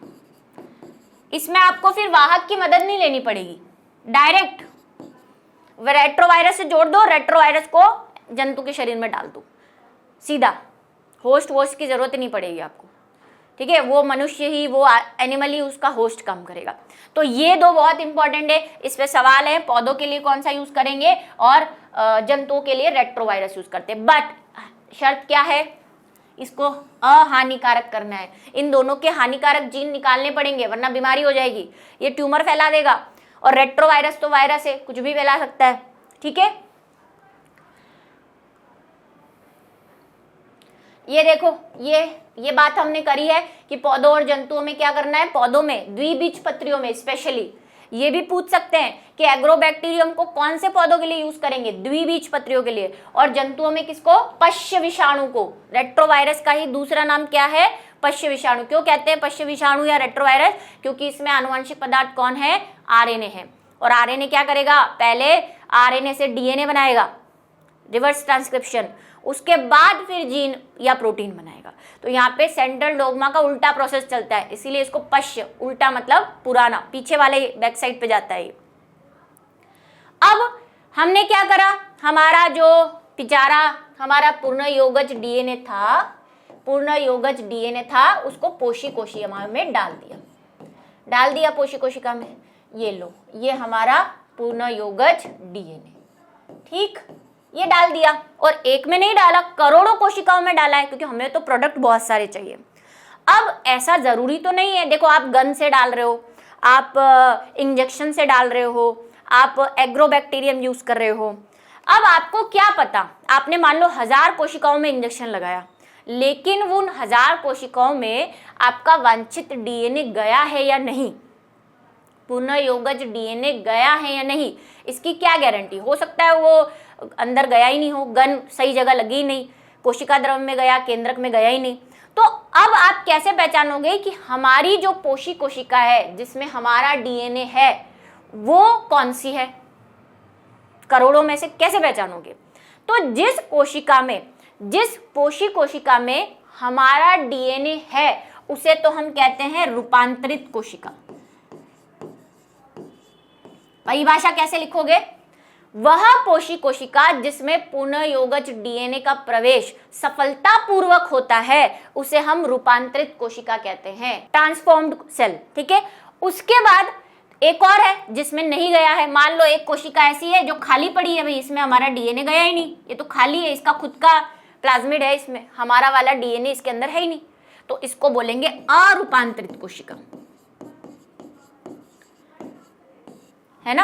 आप तो एक्सपेरिमेंट कर रहे हो, पता नहीं गया है नहीं गई, तो इन दोनों में कैसे अंतर पहचानोगे। तो अब हमें क्या करना है, उस कोशिकाओं के झुंड के अंदर हमें हमारी क्या ढूंढनी है, हमें हमारी रूपांतरित पोषी कोशिका को ढूंढना है, 5वां स्टेप। इतना आसान नहीं है भाई बायोटेक्नोलॉजी, ठीक है। और मैं तो आपको पूरा चैप्टर समराइज कर रही हूँ, जिसने और क्लास में भी किया है, मैंने आपको समझाते हुए चली हूँ कि ये आखिर खिचड़ा है क्या, लेकिन फिर भी एक आखिरी कोशिश है, मतलब मेरी पूरी ताकत लगा के मैं आपको समझा रही हूँ। इसको और भी छोटा कर देती मैं, लेकिन मैं नहीं चाहती थी कि कुछ छूट जाए। देखो मैं इसको और छोटा कर सकती हूँ, लेकिन फिर मुझे इसमें से बहुत सारी चीज़ें निकालनी पड़ती, और आप बोर्ड में मैं नहीं चाहती कि कुछ भी छूट जाए, क्योंकि वो जो चीज़ें मैं निकालती उस पर भी क्वेश्चन आए हुए थे, तो मेरी मजबूरी थी आपको सारा कराने की, ठीक है। वरना मेरे पास एक और तरीका है सिर्फ स्टेप स्टेप पढ़ाने का। चलो अब क्या, रूपांतरित पोषी को कैसे सेलेक्ट करोगे, सेलेक्ट से याद आया आपको, वर्णात्मक चिन्हों का यूज करेंगे। तो हम यहाँ पे क्या मेथड यूज करेंगे, विधि कौन सी यूज करने वाले हैं हम, वर्ण चिन्हक द्वारा। जो सेलेक्टिव मार्कर बोले थे ना हम कि हमारे प्लाज्मिड ऐसा होना चाहिए जिसमें वर्ण चिन्हक हो, उन वर्ण चिन्हक का प्रयोग करने वाले हैं। अब मान लो हमने पीबीआर 322 को क्या किया, प्लाज्मिड की फॉर्म में, वेक्टर की फॉर्म में हमने सेलेक्ट किया था।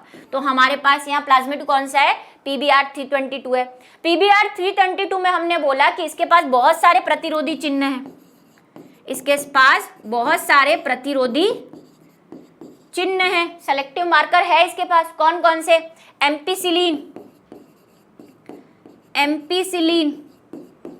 टेट्रासाइक्लिन, दो तो है ही, कैनामाइकोन भी है, ठीक है, लेकिन दो का नाम हम अभी यहाँ पे ले रहे हैं। तो हमने PBr 322 को हमारे वेक्टर की फॉर्म में सेलेक्ट किया था, उससे हमारा डीएनए जोड़ दिया। अब हमें इसको सेलेक्ट करना है, हमें पोषी कोशिका ढूंढनी है। ये वाली कोशिका कौन सी है और इनको हटाना है, क्योंकि ये हमारे काम की नहीं है। इसको वृद्धि करवा के क्या करेंगे हम, क्योंकि आगे नेक्स्ट स्टेप यही है वृद्धि करवाने का। तो हमने क्या किया, वर्ण चिन्हकों का यूज करेंगे। इसको एनसीईआरटी में अलग से भंडारा दे रखा है, हम इसके साथ ही करेंगे क्योंकि ये इसी के अंदर आएगा। क्या करना है आपको ये करना है कि आपने जो पोषी कोशिका ली है उसमें आपने प्लाज्मिड किसका जोड़ रखा है, आपने प्लाज्मिड किसका जोड़ रखा है, PBr 322 का जोड़ रखा है। तो ये PBr 322 है। अब आपको पता है कि PBr 322 में दो प्रतिरोधी चिन्ह है। ये प्रतिरोधी चिन्ह क्या होते हैं, एक तो AMP और एक है टेट, ठीक है, याद दिला दूं फोटो, वैसे तो बहुत सारे हैं, हम दो की बात कर रहे हैं। ये देखो AMP और टेट, दो इसके पास क्या है, प्रतिरोधी चिन्ह है। अब ये प्रतिरोधी चिन्ह क्या होते हैं, प्रतिरोधी चिन्ह ये होते हैं कि ये दवाइयां हैं। एम्पिसिलिन और टेट्रासाइक्लिन एक रसायन होता है, ये रसायन होता है, और इनके पास क्या है, प्रतिरोधी है। प्रतिरोधी मतलब विरोध करने वाला, प्रतिरोधी का मतलब क्या हुआ, विरोध करने वाला। कि अगर मैं इस PBr को एम्फिसिलिन और टेट्रासाइक्लिन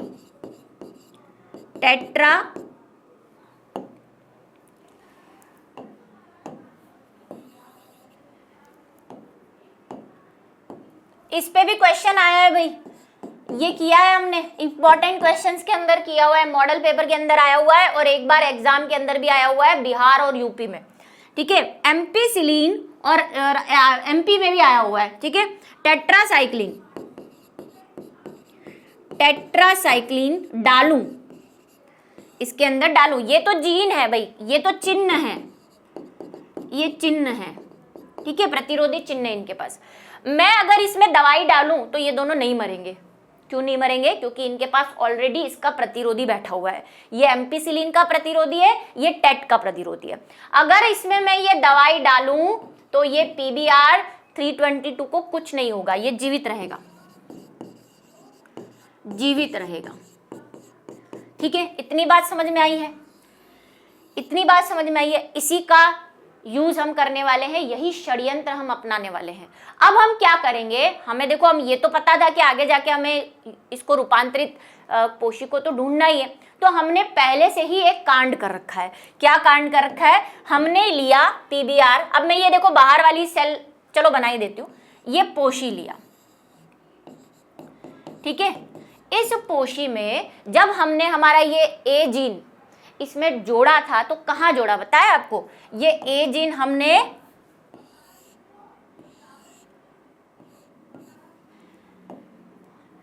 क्या किया, AMP को तो रहने दिया, और टेट की जगह हमारा DNA जोड़ दिया, ये वाला। अब मैं इसको यहाँ ग्रीन बना दूं क्या, क्योंकि मैं यहाँ पे ग्रीन बनाने वाली हूँ। ये हमने A जोड़ दिया, इसकी टेट को हटा दिया।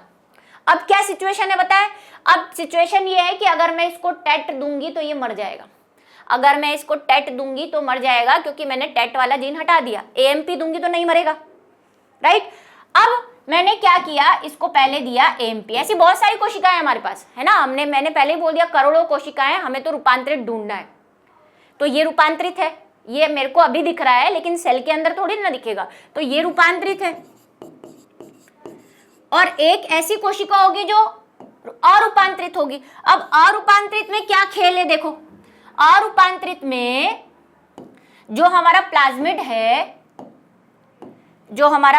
है, ये रहा प्लाज्मिड, इसमें हमारा DNA जुड़ा ही नहीं, ये A जुड़ा हुआ ही नहीं है। अगर A जुड़ा हुआ नहीं है तो इसके पास AMP भी है और इसके पास TET भी है। बिल्कुल ऐसा कैसा, क्योंकि इसमें हमारा DNA जुड़ा ही नहीं, ये अरूपांतरित है।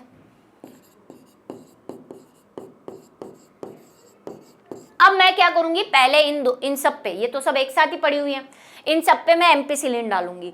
एम्पिसिलिन डालूंगी तो दोनों जिंदा रहेगी, क्योंकि एम्पिसिलिन इसके पास भी है, एम्पिसिलिन इसके पास भी है, तो मुझे पता ही नहीं चलेगा मेरी कोशिका कौन सी है। दूसरी बार मैं क्या करूंगी, इन पे टेट्रासाइक्लिन डालूंगी। क्या डालूंगी, टेट्रासाइक्लिन। अब इसका पूरा स्टेप मैंने डिटेल क्लास में बताया, यहाँ पे मैं शॉर्ट बता रही हूँ क्योंकि हम वन शॉट कर रहे हैं, ठीक है। अब यहाँ पे क्या है, टेट्रासाइक्लिन डाला मैंने, तो टेट्रासाइक्लिन में कौन जिंदा रहेगा और कौन मर जाएगा, ये जिंदा रहेगा और ये मर जाएगा। ये जो मर गया है यही तो हमें चाहिए। तो हमारा रूपांतरित कोशिका कौन सी है, ये वाली है। लेकिन आपको कैसे पता कि ये कहाँ है, तो हमने क्या करेंगे, इसमें नाइट्रोसेल्यूलोज की एक परत डालते हैं। पहले इसको अगारोस जेल में डाल देते हैं और टेट्रासाइक्लिन एम्पिसिलिन दे देते हैं, फिर हम एक नाइट्रोसेल्यूलोज की परत डालते हैं, उस नाइट्रोसेल्यूलोज पे आज चिपक जाते हैं, ये इनकी कॉपी बन जाती है। फिर उस नाइट्रोसेल्यूलोज को टेट्रासाइक्लिन डालते हैं और उस पर कलर डाल देते हैं। तो भाई जहां जहां पे मरी हुई कोशिकाएं हैं, देखो मरी हुई कोशिकाएं वृद्धि तो करेंगी नहीं, तो वृद्धि जहां पे नहीं हो रही है वहां पे हमें पता चल जाएगा कि यहाँ पे मरी हुई कोशिकाएं, और यहाँ पे वृद्धि हो रही होगी क्योंकि ये जीवित है।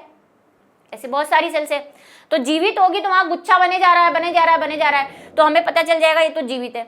यहाँ पे कुछ नहीं, हलचल ही नहीं हो रही है, सब मर गए, वृद्धि हो ही नहीं रही है, तो हमें ये पता चल जाएगा कि ये वाली कोशिकाएं मर गई हैं, ये वाली जिंदा है, और जो मर गई है वही हमारी रूपांतरित कोशिका है। तो हम ये पता कर लेंगे कि अगारोस जेल में इस जगह पे मरी हुई कोशिका है, ये हमारी कॉलोनी है। फिर हम क्या करेंगे, जो हमने एक्चुअल में किया हुआ है, ये तो सारा हम नाइट्रोसेल्यूलोज पे कर रहे थे, कॉपी पे कर रहे थे, एक्चुअल में हम उस जगह से जो अरूपांतरित है उनको अलग कर देंगे, रूपांतरित को अलग कर देंगे और रूपांतरित को नेक्स्ट स्टेप में ले जाएंगे, ठीक है। यहाँ से इनको अलग करके नेक्स्ट स्टेप में ले जाएंगे। नेक्स्ट स्टेप क्या है भाई, नेक्स्ट स्टेप है पुनः यौगिक डीएनए की परकोशिका में स्थानांतरण और डीएनए का परपोषी कोशिका में निवेशन। अब हम एग्जैक्टली परपोषी कोशिका में डाल रहे हैं, ठीक है। हमें हमारी कोशिका पता चल गई और अब हम उसका वृद्धि करवा रहे हैं। तो रूपांतरित कोशिका का चयन हो गया भाई, ये तो हो गया ना पांचवा। अच्छा, ये छठा स्टेप भी यही है बच्चों, सेम स्टेप रिपीट हो रहा है, कोई बात नहीं, ठीक है। आ जाओ अब देखो, एक और तरीका आपके एनसीईआरटी में दे रखा है, वो इस नाम से दे रखा है। ये भी वर्ण चिन्ह की है, ये भी वर्ण चिन्ह की है, लेकिन ये दूसरे तरीके के हैं। अब क्या है, मैं इसको क्यों बता रही हूँ, क्योंकि ये इस नाम से आया हुआ है एक बार क्वेश्चन, उसमें वर्ण चिन्हक नाम ही नहीं दिया था, उसमें ये भयानक सा नाम दिया था, निवेशी निष्क्रियता, अंतर्वेशी सक्रियता।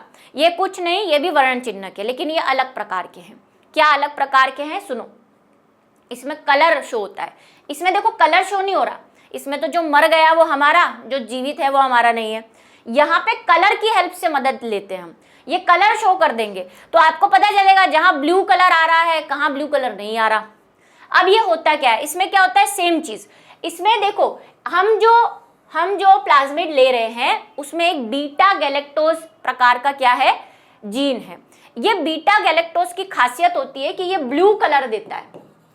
ये क्या करता है, ब्लू कलर देता है। किसके साथ देता है, एक्स गेल के साथ। एक्स गेल एक केमिकल है, वो जब डालते हैं हम इस प्लाज्मिड के अंदर तो ये प्लाज्मिड के पास बीटा गैलेक्टोज का जीन है, तो वो ब्लू कलर देता है, ठीक है। यहाँ पे बना दूं रफ में, ये देखो, रुको मैं जगह देख के बना देती हूँ। यहाँ पे ये हमारा प्लाज्मिड है, इसके पास एक बीटा गैलेक्टोज का जीन है, ये रहा। अब ये बीटा गैलेक्टोज जो है ब्लू कलर देता है, किसके साथ? एक्स गेल के साथ, और ये हमारी होस्ट कोशिका है। ठीक है, हमने क्या करा, हम इसका यूज करेंगे, इस बीटा गैलेक्टोज की जगह हमारा जीन डाल देंगे, हमारा जीन डाल देंगे। ये रही पोषी कोशिका, ये रहा बीटा जीन, ये रहा प्लाज्मिड, ये रहा प्लाज्मिड, और बीटा गैलेक्टोज की जगह हमने हमारा क्या डाल दिया? ए जीन डाल दिया, वांछित जीन डाल दिया। तो बीटा गैलेक्टोज तो गया बीटा गैलेक्टोज। तो ये हमारी क्या है? रूपांतरित कोशिका है, क्योंकि इसमें हमारा जीन है। अच्छा, रूपांतरित कोशिका का एक दूसरा नाम क्या है? रूपांतरित कोशिका का दूसरा नाम क्या है? यहीं पे लिख रही हूं, पूर्णयोगज कोशिका। पूर्णयोगज कोशिका भी है, कई जगह पे बुक के अंदर पूर्णयोगज लिखा हुआ है, क्योंकि इसमें हमारा पूर्णयोगज जीन है, इसीलिए। रिकॉम्बिनेंट सेल भी दिया हुआ है। ठीक है, तो ये जीन आ गया। तो अब इसके पास बीटा गैलेक्टोज नहीं है। अब अगर मैं इस पे ये एक्स गेल डालूंगी तो क्या होना चाहिए? एक्स गेल डाल पे ब्लू कलर नहीं आना चाहिए। अगर ब्लू कलर आ रहा है, इसका मतलब उसमें बीटा गैलेक्टोज है और हमारा जीन उससे नहीं जुड़ा हुआ है। बस बात खत्म हो गई। तो कलर से ही हमें पता चल जाएगा, वो हमें वृद्धि नहीं देखनी पड़ेगी कि कौन जिंदा कौन मरा, कलर बता देगा। ब्लू कलर आ रहा है मतलब हमें नहीं चाहिए, ब्लू कलर नहीं आ रहा है इसका मतलब हमारा रूपांतरित कोशिका है। तो ये एक दूसरा मेथड है जिसको आप ध्यान रखेंगे। वी जातीय डीएनए वही हमारा पूर्णयोगज डीएनए। अब क्या करना है? बाहरी जीन उत्पाद की प्राप्ति, लास्ट स्टेप आ गया है भाई। अब हमने सब कुछ रेडी कर दिया, हमें हमारी पोषी कोशिका भी मिल गई है जिसमें हमारा प्यारा डीएनए छुपा हुआ है। अब हमारा फल लेने की बारी आई है। अब हमें इन कोशिकाओं को ग्रोथ करानी है, लेकिन ग्रोथ भाई हमें हमारी घर की समस्याएं थोड़ी ना दूर करनी है, हमें तो पूरे देश की, पूरे संसार की समस्याएं दूरी करनी है। अगर हम ये प्रोसेस किसी दवाई को बनाने के लिए कर रहे थे तो हमें वो दवाई सब जगह पहुंचानी है। तो अगर मैं सोचूं कि भाई इतने से टैंक में ई कोलाई को डाल दूं, वृद्धि करवा लूं और उससे प्रोडक्ट निकाल लूं, तो वो तो पॉसिबल नहीं है। हमें बड़े पैमाने पर इसको करना है, व्यावसायिक रूप में करना है। तो अब हमारा जो सब कुछ सेट हो गया है, हमारा जो पूर्णयोगज डीएनए तैयार हो गया है, उससे उत्पाद प्राप्त करना है, हमें प्रोडक्ट प्राप्त करना है। और उस प्रोडक्ट को प्राप्त करने के लिए हमारे पास कुछ मशीनें हैं जिसे हम कह रहे हैं जैव रिएक्टर। ठीक है, लगभग सभी प्रकार के पूर्णयोगज प्रौद्योगिकी का अंतिम उद्देश्य किसी वांछित जीन को या प्रोटीन को प्राप्त करना है। ये सब रामायण हमने इसीलिए करी है। पूछ सकते हैं कि पूर्णयोगज तकनीक का निम्न में से क्या उद्देश्य है? 4 ऑप्शन दे दिए, वांछित प्रोटीन या वांछित उत्पाद शब्द भी दे सकते हैं, तो उत्पाद प्राप्त करना। अब बाह्य जीन की परपोषी कोशिका में अभिव्यक्ति को समझने के लिए कई तकनीकी जानकारियों को प्राप्त करना आवश्यक है। अब ये भी ऐसे ही नहीं होगा, आपको देखो जिसमें भी आपने अपना डीएनए डाला है वांछित वाला, उसके बारे में आपको सारा नॉलेज होना चाहिए। उसकी वृद्धि कितनी देर में होती है, वो क्या खाता है, उसको किससे वृद्धि ज़्यादा होती है, उसमें जनन कैसे होता है, उसका जीवन चक्र कैसा है, सब पता होना चाहिए। और इसीलिए हम ई कोलाई को यूज़ कर रहे हैं, क्योंकि ई कोलाई के बारे में हमें सब पता है। ठीक है, तो हम परपोषी के रूप में और प्लाज्मिड के रूप में दोनों में ई कोलाई को ले लेते हैं। अच्छा, ये जो बीटा गैलेक्टोज वाला है ना, ये किस प्लाज्मिड के अंदर है? ये पीबीआर के अंदर नहीं है, ये वर्णात्मक चिन्ह पीबीआर के अंदर नहीं है, ये पीवीयू के अंदर है। पीवीयू के अंदर, ये मैंने क्लास में करवाया है नाम, ठीक है, उसके अंदर है।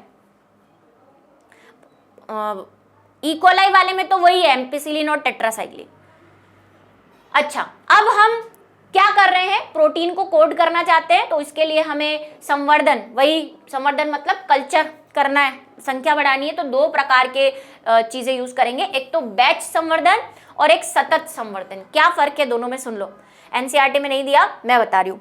बैच संवर्धन, वैसे मैंने क्लास में थोड़ा सा और डिटेल में, बैच संवर्धन में क्या होता है, हम एक कंटेनर ले लेते हैं, उसमें हमारी होस्ट सेल डाल देते हैं, जिसमें हमारा क्या है, जिसमें हमारा वांछित प्रोटीन बनाने वाला डीएनए। अब इसमें हम जैसे जैसे इसको जरूरत होती है वैसे वैसे चीजें, बैच का मतलब क्या होता है, टुकड़ों में आपके बैच बनाए जाते हैं ना, तो बैच में चीजें डालते हैं, भाई ग्लूकोज चाहिए ग्लूकोज डाल दिया, पानी चाहिए पानी डाल दिया, टुकड़ों टुकड़ों में डालते हैं, उसको कहते हैं बैच कल्चर। एक होता है कंटिन्यूअस संवर्धन, इसमें हम क्या करते हैं, एक ही बार में सब कुछ डाल देते हैं भर भर के, जितना उसको चाहिएगा ठीक है खा लेगा कोई बात नहीं, ऐसे तो एक साथ ही कर देते हैं सब कुछ। तो ये बैच और सतत, इस पे मैंने क्वेश्चन भी करवाए हैं प्रैक्टिस क्वेश्चन में, और जो ऐप पर डले हुए हैं, साथ में क्लास में भी मैंने इसको समझाया है। ठीक है, चले अब हम ये जैव रिएक्टर आ गए। जैव रिएक्टर क्या है, जिसके अंदर हम परपोषी कोशिका को वृद्धि करवा रहे हैं, वो बड़े बड़े बर्तन यूटेंसिल्स, उनको हम क्या कह रहे हैं, जैव रिएक्टर कह रहे हैं। जैव रिएक्टर क्या है, बड़े बड़े पात्र हैं और इनकी क्षमता आपको याद करनी है, 100 से 1000 लीटर तक हो सकते हैं ये, और ऐसा पात्र है जो विशिष्ट उत्पादों को वृद्धि करने में हेल्प करेगा। वांछित उत्पाद की प्राप्ति के लिए अनुकूलतम परिस्थितियां उपलब्ध करवाता है जैव रिएक्टर। जैव रिएक्टर की क्या खासियत होनी चाहिए, एक तो बड़े होने चाहिए, इसमें पोषी कोशिका जो है बड़ी मात्रा में क्या कर पानी चाहिए, वृद्धि कर पानी चाहिए, और अनुकूलन परिस्थितियां होनी चाहिए। क्या क्या परिस्थितियां होनी चाहिए, सुनो। सबसे पहले इसमें ये भी क्वेश्चन आया हुआ है, तापमापन और नियंत्रण होना चाहिए, आप टेम्परेचर को कंट्रोल कर सको, पीएच को भी कंट्रोल कर सको। इस पे क्वेश्चन आया है एक बार कि जैव रिएक्टर की क्या विशेषताएं होनी चाहिए, उसमें क्या क्या चीजें होनी चाहिए।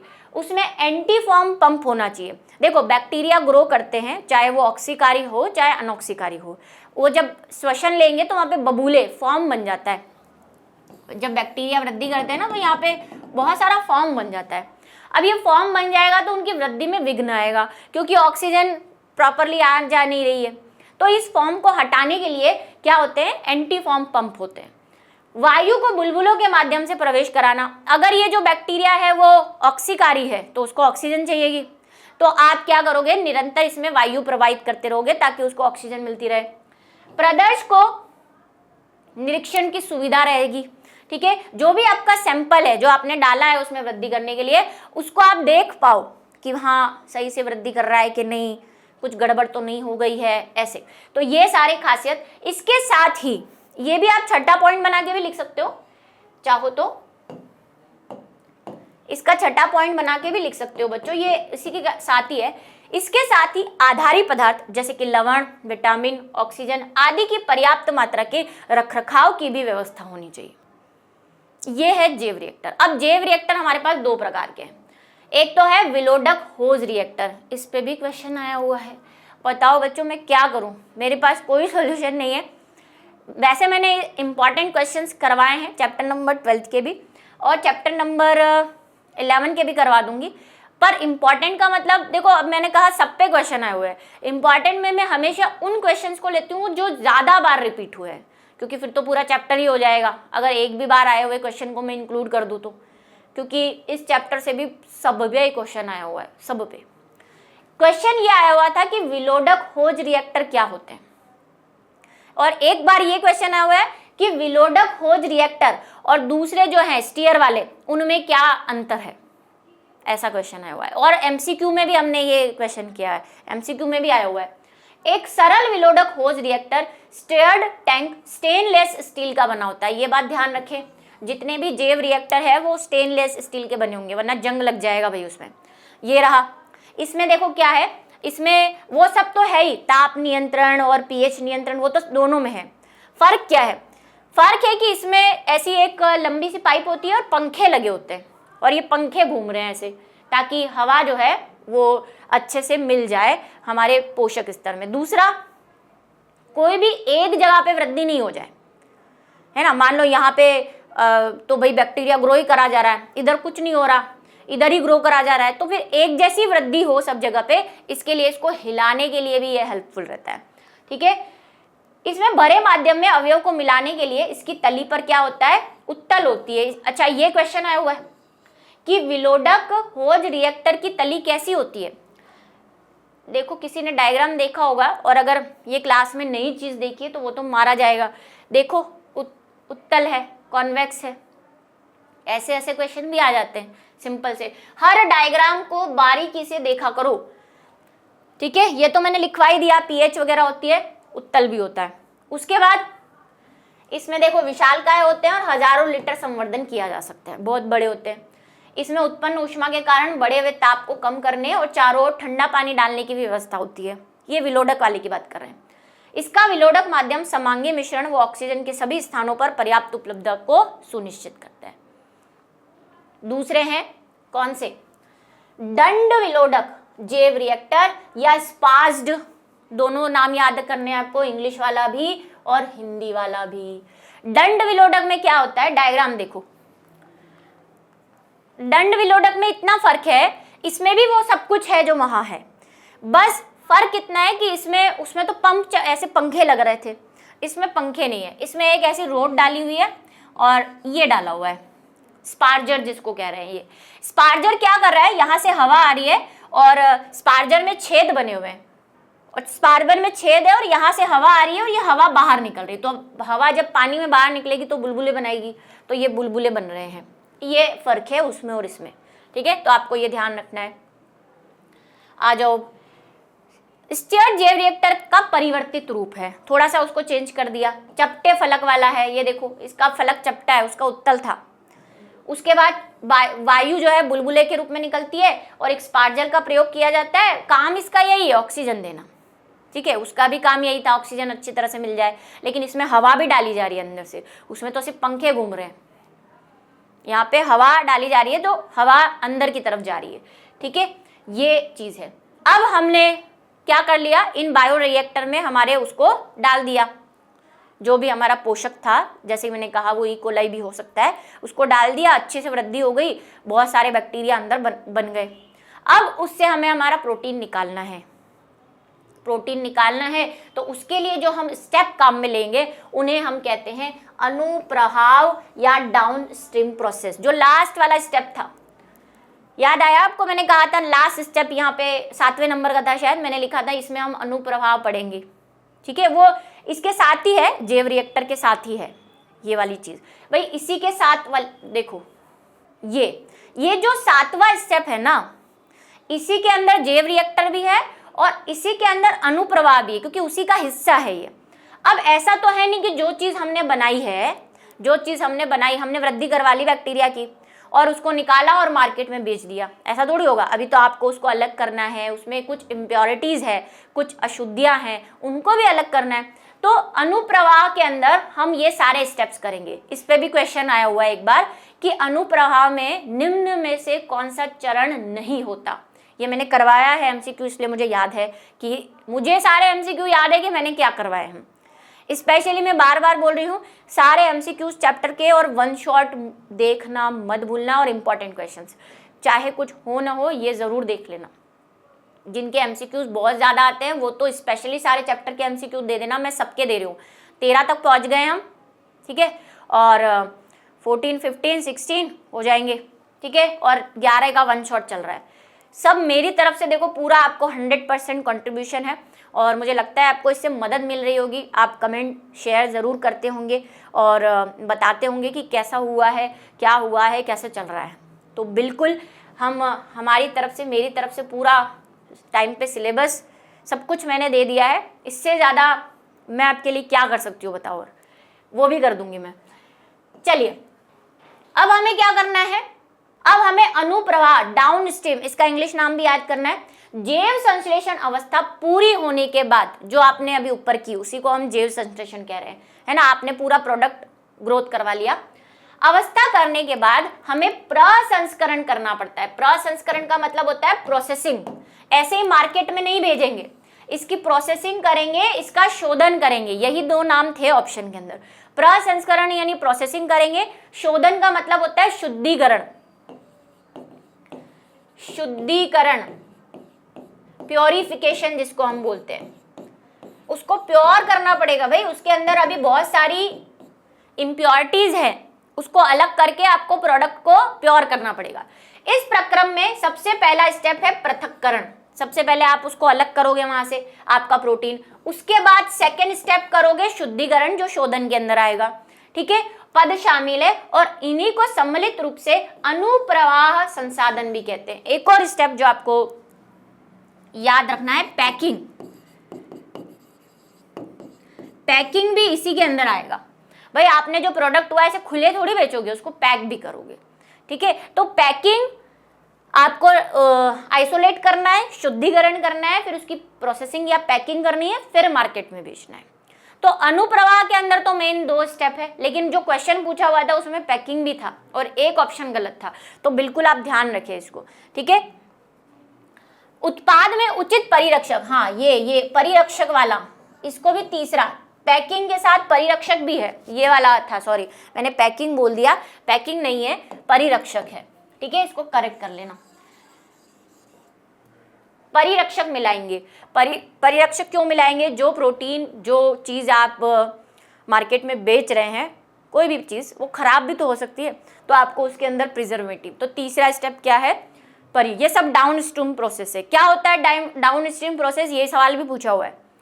जैव संश्लेषण के बाद प्राप्त उत्पाद में प्रसंस्करण शोधन करने की प्रक्रिया को अनुप्रभाव संसाधन कहते हैं, ठीक है। इसके अंतर्गत 3 स्टेप है, ऐसे लिख देना। पहला कौन सा हो जाएगा?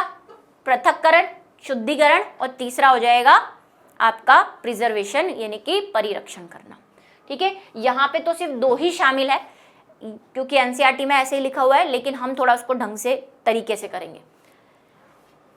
प्रत्येक उत्पाद के लिए कड़े गुणवत्ता नियम लागू होते हैं। अब हम मार्केट की तरफ जा रहे हैं भाई, मार्केट में आपको क्या करना है, सारी उसकी एक्सपायरी डेट मेंशन करनी है, वो उत्पाद में क्या क्या क्वालिटीज है, देखते ही हो आप प्रोडक्ट में क्या क्या लिखा होता है ना, आवश्यकताएं क्या है, परिरक्षण क्या है, उसमें अनुप्रभाव, संसाधन, गुणवत्ता, सबका आपको ध्यान रखना है, ठीक है। समझ गए मेरे प्यारे बच्चों? चलें एक बार मैं आपको सारे स्टेप पढ़ लिए हमने, आ जाओ। वैसे मैंने फर्स्ट स्टेप से आपको समझाने की कोशिश की है और मुझे लगता है कि मैं कामयाब हुई हूँ। खैर क्लास ही जब मैंने ली थी तो कई बच्चों के मुझे कमेंट आए थे कि मैम हमें इस चैप्टर में बहुत कन्फ्यूजन था, लेकिन आपकी क्लास लेने से हम थोड़ा सा समझ पाए, और मुझे लगता है मैंने और उस चीज़ को क्लियर कर दिया होगा। एक बार और मैं वहाँ पे जा रही हूँ जहाँ पे हमने स्टेप्स लिखे थे, ये सारे स्टेप हमने पढ़ लिए। आ जाओ। सबसे पहले हमने डीएनए अलग किया, उसको काटा, ये मैंने यहाँ पे समझाए भी थे। काट के फिर हमने हमारे डीएनए को ढूंढा अगारोस जेल से, है ना, जेल इलेक्ट्रोफोरेसिस किया हमने। डीएनए को अलग कैसे किया? वही लाइसोजाइम, वो सारा मिला मुलू के, ठीक है। और इधर फिर जेल इलेक्ट्रोफोरेसिस की बात की हमने, जेल इलेक्ट्रोफोरेसिस, ये इसके अंदर आया, ठीक है। उसके बाद हमने कहा हमने वेक्टर डीएनए को वेक्टर से जोड़ा, वेक्टर के लिए हमने प्लाज्मिड काम में लिया। प्लाज्मिड में हमने कहा कि PBR 322 जो है वो बहुत बढ़िया वाला क्या है भाई, सबसे बढ़िया वाला PBR है। फिर हमने उसको परपोषी कोशिका में डाल दिया, होस्ट के अंदर, जो हम इकोलाई भी ले सकते हैं।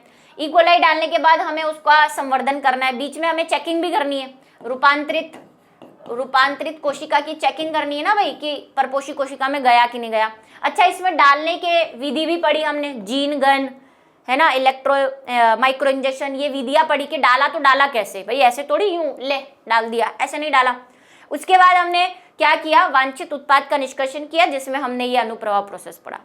तो चलिए आज का हमारा प्यारा प्यारा वन शॉट जो था वो कंप्लीट होता है, और आई होप आपकी पढ़ाई जो है वो बढ़िया से चल रही होगी, ठीक है। गुड बाय सभी को, और कमेंट सेक्शन में ज़रूर लिख के बताएं, लाइक शेयर तो आप कर ही देंगे, इतनी तो हकदार हूँ मैं। तो मिलेंगे नेक्स्ट वन शॉट में, तब तक के लिए बहुत बहुत धन्यवाद।